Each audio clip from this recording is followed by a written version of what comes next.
ইরানের একের পর এক ক্ষেপণাস্ত্র হামলায় ইসরায়েলের আকাশ প্রতিরক্ষা ব্যবস্থা অনেকটাই ভেঙে পড়েছে বলে মনে করছেন সামরিক বিশ্লেষকরা।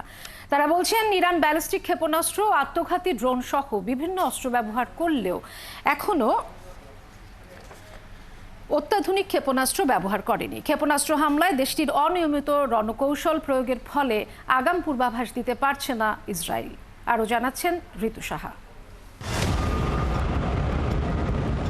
ইরান ইসরায়েল সংঘাত শুরুর পর তেল আবিবের লক্ষ্যবস্তুতে একাধিক পাল্টা ক্ষেপণাস্ত্র হামলা চালায় তেহরান। এসব হামলায় ধ্বংসস্তূপে পরিণত হচ্ছে দেশটির গুরুত্বপূর্ণ সব স্থাপনা। একনল অ্যাডভান্সড হাইজিন সোপ, এবার জীবাণু ধুলাবালি ঘাম ক্লিন বোল্ড। তবে বিশেষজ্ঞরা বলছেন, ইরান এখনও তার সর্বাধুনিক ক্ষেপণাস্ত্র ব্যবহার করেনি।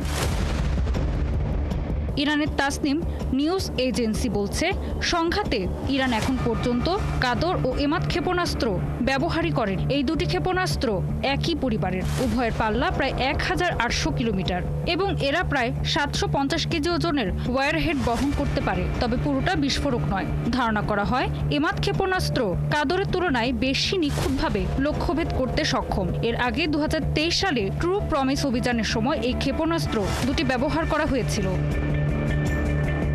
এদিকে খাইবার শেকান হচ্ছে ইরানের একটি নতুন প্রজন্মের সলিড ফুয়েল ক্ষেপণাস্ত্র।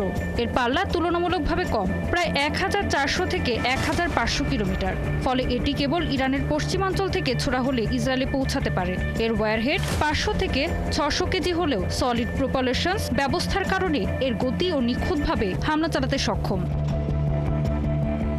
সংঘাতে ইরান এখনও শহীদ হাজ কাশেম ক্ষেপণাস্ত্র ব্যবহার করেনি, যার নামকরণ করা হয়েছে কুদস ফোর্সের কমান্ডার কাশেম সোলেইমানির নামে। এটি একটি সলিড ফুয়েল ক্ষেপণাস্ত্র এবং ইরানের পক্ষ থেকে একে হাইপারসনিক বলা হয়, কারণ এর গতিবেগ শব্দের গতির 5 গুণ। তবে বিশ্লেষকরা বলছেন, 15 জুন ইরান সম্ভবত এই ক্ষেপণাস্ত্র দিয়ে ইসরায়েলের বাতিয়াম ও রেহভট শহরের দিকে একটি হামলা চালিয়েছে।